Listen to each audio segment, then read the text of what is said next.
સાથીદાર મિત્રો અને ગુજરાતના રહેવાસીઓ, જીનુભાઈ કાથરોટિયા આપ સૌનું સ્વાગત કરું છું. આજે આપણે શિક્ષણ વિશે વાત કરવાની છે. શિક્ષણની વાત છે 3 કે 4 વિડીયો સુધી ચાલશે. આજનો ટોપિક છે શિક્ષણનું વેપારીકરણ. શિક્ષણનું વેપારીકરણ કરીને ભાજપ સરકારે તગડો નફો કરવાનું માધ્યમ બનાવી દીધું છે. એટલે કે બધી જ લગભગ શિક્ષણ સંસ્થાઓ ખાનગી કોલેજોને, ખાનગી સ્કૂલોને, ખાનગી બાલ મંદિરોને સોંપી છે અને ખાનગી યુનિવર્સિટીઓ પણ સ્થપાડી છે. બાલ મંદિરથી માંડીને કોલેજ સુધી તગડી ફી ઉઘરાવાય છે. બાલ મંદિરમાં જ પણ 70-80 એટલે કે કેજીમાં 70-80 હજાર રૂપિયા ફી લેવાય છે વાર્ષિક. અને જેમ જેમ આગળ થતું જાય એટલે એક ગણતરી અમારા મિત્ર કરતા હતા કે 12મા ધોરણ સુધીમાં 1 કરોડ રૂપિયાનો ખર્ચો થઈ જાય શિક્ષણ પાછળ. અને કોલેજમાં જાય અને મેડિકલમાં જાય તો બીજા 8-10 કરોડનો જ ખર્ચો થાય. તો આ મોટી રકમ ગરીબ માણસોને પોસાશે? મધ્યમ વર્ગ આ સહન કરી શકશે? તો એનો અર્થ એમ થયો કે ઉચ્ચ શિક્ષણ અને સારું શિક્ષણ લેવાનું માત્ર ને માત્ર પૈસાદાર વર્ગ અને ઉચ્ચ કક્ષાના અધિકારીનો બાળકોનો જ રહે. ભાગ્યે 1% વિદ્યાર્થી, 1% કરતાં ઓછો 1/2% વિદ્યાર્થીઓ મેરિટ ઉપર સરકાર નામ પૂરતું, દેખાવ પૂરતું જ એને એડમિશન અપાવશે અને આગળ આવશે. એ પણ 1/2% કરતાં પણ 0.1, 0.2 એવું ગણી શકાય. કારણ કે 6 કરોડની વસ્તી છે. 6 કરોડની વસ્તીમાંથી કેટલા વિદ્યાર્થીઓને સરકાર અપ કરે છે, કેટલી યુનિવર્સિટી સારા વિદ્યાર્થીઓને ઊંચે લાવે છે, એનો આંકડો પર્સન્ટેજ વાઇઝ જોઈએ તો 0.1 કે 0.2% જ ગણી શકાય. 0.1 નહીં પણ 0.01, 0.02 જ ગણી શકાય. એનો અર્થ એમ કયો કે શિક્ષણ માત્ર ને માત્ર ઉચ્ચ કક્ષાના કુટુંબોના બાળકો માટે જ છે. નો ડાઉટ સારી સ્કૂલોમાં સારું એજ્યુકેશન અપાય છે. સારું એજ્યુકેશનનો અર્થ એ થયો કે સરકારે નક્કી કરેલા સિલેબસ પ્રમાણે જ ભણાવાય છે. ગુજરાત બોર્ડ સાથે જેટલા સ્કૂલો સંકળાયેલી હોય એટલી સ્કૂલોમાં સરકાર ગુજરાત બોર્ડે જે કંઈ સિલેબસ નક્કી કર્યો એ જ ભણાવાય છે અને સરકારી સ્કૂલોમાં પણ એ જ ભણાવાય છે. CBSE અથવા ICSE બોર્ડ, એમાં પણ બોર્ડે જે નક્કી કરેલો સિલેબસ છે એ જ ભણાવાય છે.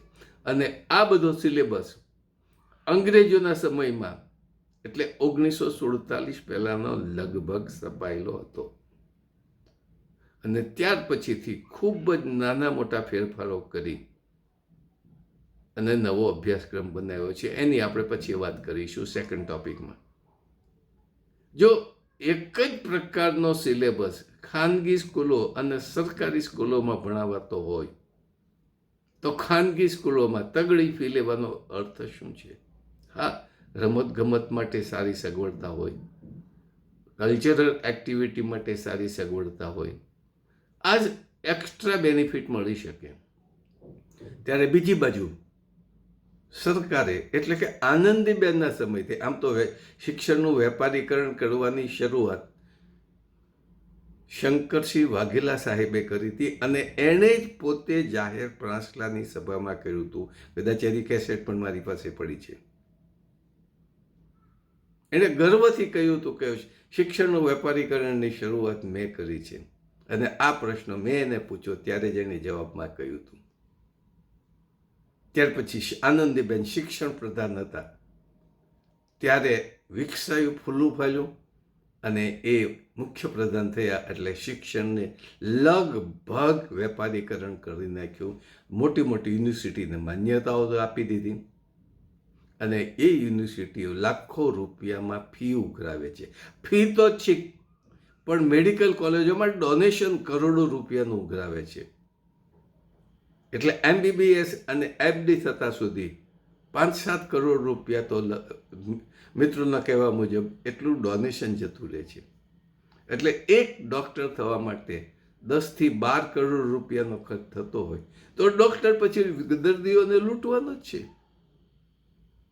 ખર્ચેલા પૈસા તો વળતર મેળવી લેવાના જ છે.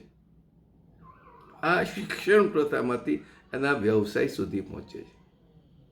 બાકી અભ્યાસક્રમમાં વાત કરીશું. હવે આ વેપારીકરણનું નાબૂદ કરી શકાય કે નહીં? ચોક્કસ કરી શકાય. અભ્યાસ પણ એનો કર્યો છે, પણ આપણી પાસે સત્તા જોઈએ. બંધારણ મુજબ શિક્ષણ એ રાજ્યની ફરજ છે, રાજ્યનું કર્તવ્ય છે, અને એ રાજ્ય સરકાર એના કર્તવ્યમાંથી, એની ફરજમાંથી છટકી શકે નહીં. તો શિક્ષણનું વેપારીકરણ છે એ દરેક રાજ્યોએ પોતાની ફરજમાંથી મુક્તિ મેળવવા માટે, છુટકારો મેળવવા માટે, અને ખાનગી લોકોને એટલે કે ઉદ્યોગપતિ છે, માફિયાઓ છે, રાજકારણીઓ છે, એને પ્રોત્સાહન આપવા માટે, એના આર્થિક કમાણીના સાધન માટે એને ખાનગીકરણ કરી નાખ્યું.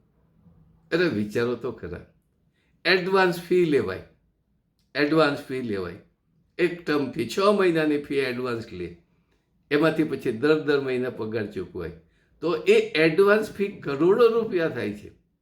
પછી એક્સ્ટ્રા ફી તો જુદી, કલ્ચરલ એક્ટિવિટીની ફી, પરીક્ષા ફી, આવી ઘણી ફીઓ એક્સ્ટ્રા લેવાય, અને એ બધા એડવાન્સમાં લેવાય.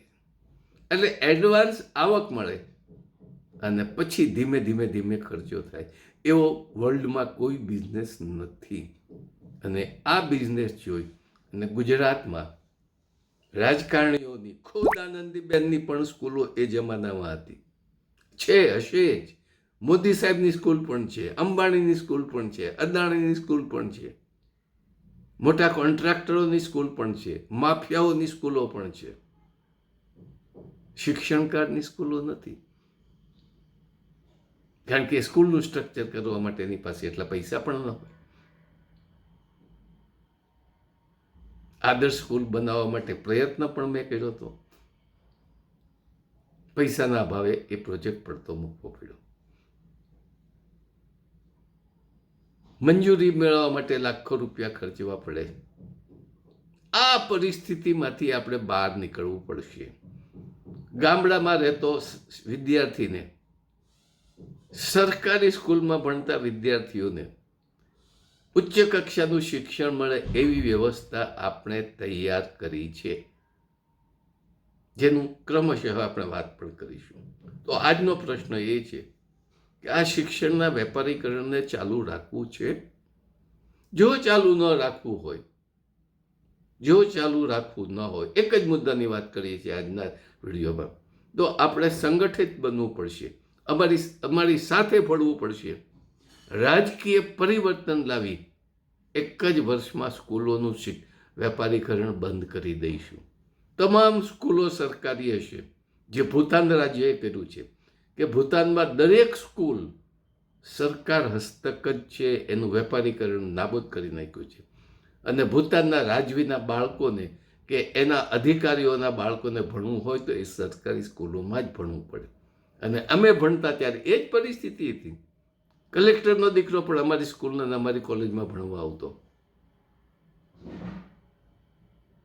તો એ પ્રથા આપણે પાછી લાવવી છે. તો આજનો મુદ્દો, શિક્ષણનું વેપારીકરણ નાબૂદ કરવા માટે આપણે સત્તા ઉપર આવવું પડશે.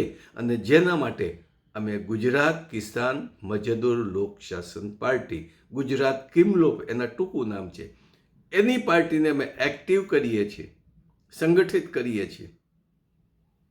અને વહેલામાં વહેલી તકે ભાજપ પાસેથી સત્તા લઈ લેવી છે અને સૌથી પહેલું કર્તવ્ય હશે, કામ હશે, સ્કૂલોનું વેપારીકરણ નાબૂદ કરવું, ક્રમશઃ પછી કોલેજનું કરવું, યુનિવર્સિટીઓ પણ એનું વેપારીકરણ નાબૂદ કરી સમગ્ર ગુજરાતમાં એક જ સરખો વિદ્યાર્થીઓને ભણાવાય એવી વ્યવસ્થા, એ આયોજન અમે તૈયાર કરી રાખ્યું છે. કાલથી અમલમાં મૂકી શકાય એવું તૈયાર કરી રાખ્યું છે. કારણ કે 31 વર્ષના શિક્ષણના અનુભવને અંતે એ દરમિયાન આ જ પ્રક્રિયા હું કરતો હતો કે કેવી રીતે શિક્ષણ સારું આપી શકાય. તો મિત્રો, સહકાર આપો. અમે અમારી ગુજરાત કિમલોક પાર્ટી સંગઠનની શરૂઆત કરી છે. આપ ભલે એના સભ્ય ન બનો, અને એવું અમે નથી કહેતા કે તમે બધા જ અમારા સભ્ય બનો. ઓછામાં ઓછા સભ્યોવાળી અમારી પાર્ટી હશે. બહુ નિષ્ઠાવાળા વ્યક્તિઓના સભ્યોવાળી પાર્ટી હશે. એમાં કોઈ રાજકારણી નહીં હોય, એટલે કે કોઈ ધુરંધર રાજકારણીના કુટુંબનો બાળક પણ નહીં હોય. પણ તમારે તો જોઈન્ટ થવું પડશે, સહકાર આપવો પડશે. સભ્ય ન બનો તો કાંઈ નહીં, પણ એક સહકાર આપો અને એક અવાજે બોલો કે ના, આપણે આપણી સરકાર સ્થાપવી છે અને શિક્ષણમાં પરિવર્તન લાવવું છે. તૈયાર રહેજો. અમે સંગઠન માટે આવી રહ્યા છીએ. શરૂઆત ગાંધીનગરથી અમે કરી દીધી છે. જેમ જેમ અમારી શરૂઆત થશે એવું ક્રમશઃ અમે આપને કહેતા પણ જઈશું. બળવાન બનીશું. સરકારી ભાજપને આપણે ગુજરાતમાંથી હાંકી કાઢીશું અને કોંગ્રેસ અને આમ આદમીનો પ્રવેશ પણ મળવા નહીં દઈએ. આપણે આપણી સરકાર જોશે. આભાર. જય હિન્દ, જય ગુજરાત, સ્વાવલંબી ગુજરાત.